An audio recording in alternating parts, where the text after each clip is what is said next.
Well, race issues continue to be a hot topic, of course, in our country, but what do we really mean when we use the word race? Simone Boyce here now to reveal how the word takes on new meaning for individuals who are the product of two or more ethnicities. Simone. I think this is a perspective that we don't talk that much about, but it affects a lot of us, whether this is your personal experience or the experience of someone close to you. The number of individuals who possess a dual heritage in America is growing rapidly at a rate of 3 times the population at large. Tonight, we look at how our society is beginning to recognize these Americans, though historically, they've often felt misunderstood.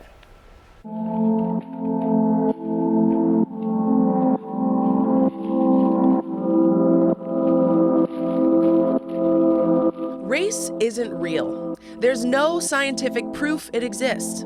And yet the concept shapes how we see the world, how we're perceived by others, and how we see ourselves. That 4-letter word, race, has survived into the 21st century despite the fact that our social science, most of our reputable genetic science, and our public policy ostensibly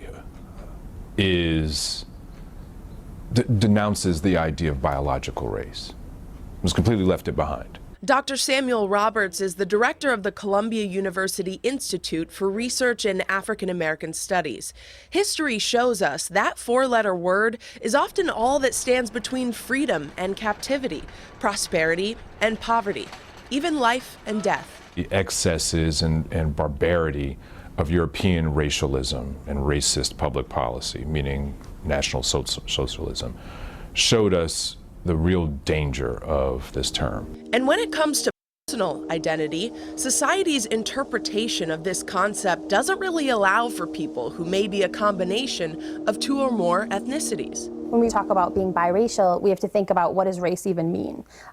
In sociology, we always say race is a social construction. It really only has meaning within the society that you're living in. Dr. Erica Cheeto-Childs is an associate professor of sociology at Hunter College. Erica's own relationship with an African-American man prompted more research on individuals like her children, who are the product of different ethnic groups. We don't have an understanding that someone can be biracial, truly. We use the terminology, but when it comes down to it, I think President Obama is a great example of that. People don't look at him and say derogatory terms necessarily that he's biracial, right? He's a black man, and he himself has said that. What is the most surprising thing that you found in your research? I think probably one of the most important things that goes against what a lot of people think is that interracial marriage, biracial identity doesn't matter anymore, that it's a thing of the past. There's the Loving movies, Loving versus Virginia. And a lot of people talk about it as a historical moment in time in 1967 when interracial marriage was legalized, and then everything was fine. The state of Virginia will argue that it is unfair to bring children of mixed race into the world. The Supreme Court decision of Loving versus Virginia in 1967 struck down the country's last remaining segregation laws, legalizing interracial marriage across all 50 states and the union of Richard and Mildred Loving. Ruth Nega stars as Mildred in the Loving movie. She's the daughter of an Ethiopian father and an Irish mother. I just know that when I was growing up in Ireland, I was a rarity. Also, I was very, from a very young age, it was very important for me to maintain my otherness because I liked that. I didn't want to be like anyone else. Feeling different or excluded is a shared experience among many children of 2 or more ethnicities. That's largely due to society's lack of understanding around the issue. The census has only recently allowed this population to self-identify as black and white, Hispanic and black, white and Asian. Not too long ago, those individuals would fall into one catch-all category: other. It was like the box. You always felt like other. Kim Davis was born in the Bronx to a German mother and an African-American father. She self-identifies as a black woman, though she recalls years of ridicule by members of her own community. I remember I had gone to a predominantly black school at one point, and that was probably the most difficult of my experiences. According to a survey from the Pew Research Center, a majority of mixed ethnicity individuals say they've been the butt of racial jokes and slurs. And about 1 in 4 say they feel frustrated when people make assumptions about their identity. The black children, I just remember being very hostile towards me. and calling me white. And I sound white, I look white. And I remember, feeling very isolated, very alone. According to the same survey, about 1 in 5 individuals say they feel pressure from family, friends, or society to identify with one ethnic group. Additionally, experiences and attitudes are vastly different based on the cultures at play. If you're talking about white, Asian, biracial children, they tend to be identified as white. They tend to be self-identify as white and be seen as white. In fact, Asian and white couples are the most common form of intermarriage today. When you look at analysis of online dating, Black women are the least likely to be chosen by men of any race. Asian men are the least likely to be checked off as possible mates. You look at Asian American men, they are not represented as the epitome of masculinity. They're oftentimes presented as demasculinized. In our films, you may have an Asian or Asian American hero like Jackie Chan, but he doesn't get the girl.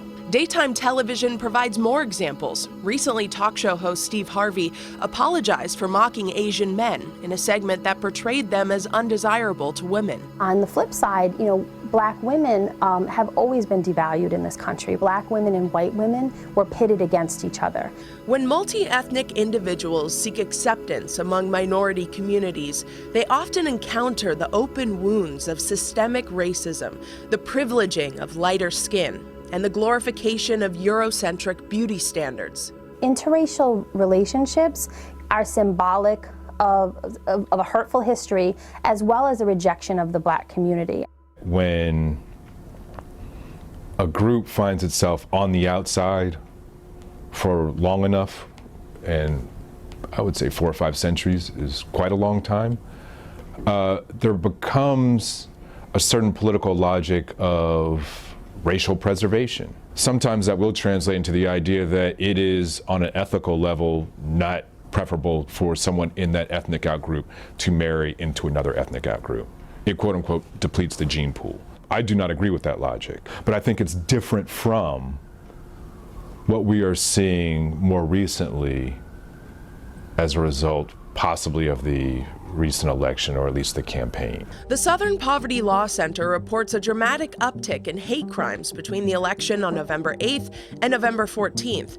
Over 400 incidents targeting minorities around the country. A racist flyer was passed around the Southern Methodist University campus, warning white women against entering relationships with Black men. An alt-right logo in the bottom right corner leads many to believe this flyer is associated with the fringe white nationalist group, the alt-right. President Donald Trump's chief political strategist, Steve Bannon, is the former head of Breitbart News, an outlet Bannon proudly told reporters is, quote, the platform for the alt-right. What is your reaction when you see a flyer like that? I honestly don't know what to make of that. It's clearly disturbing. What it represents, I'm not quite sure either. It's very disconcerting. Backlash from white supremacist groups comes as America's demographics are changing. Since 1980, the rate of intermarriage has almost quadrupled. And in 2013, 2.1% of Americans self-identified as 2 or more races. And that number climbs to around 7% when parents' and grandparents' ethnicities are factored in. As we look towards a nation filled with mosaic members of the human race, maybe we should rethink how we approach identity. My mom is African American, my dad is European Caucasian American. Why do I feel like there's this pressure on me to pick one over the other? Yeah, I think the pressure is real and it's created by society. Is it meaningful to say biracial when we're talking about so many different mixtures? Should we move more towards what kind of had happened in the United States for a while, talking about ethnicity, talking about that, I'm African American, Brazilian, and Portuguese.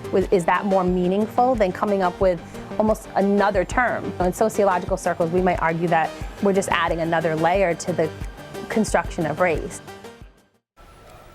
I learned so much from the start of this piece to the finish of this piece. I think when I was growing up, I didn't even realize that there were experts on the topic. So it was really insightful speaking to them. I think that there are more and more experts these days because you were talking about the population tripling. Absolutely. Whereas, when years ago it was just a very isolating experience and there was really nobody to, talk to it about or represent for you. Yeah, not anymore. Not anymore. Good piece. Thank Thank you, you. Simone. Thanks.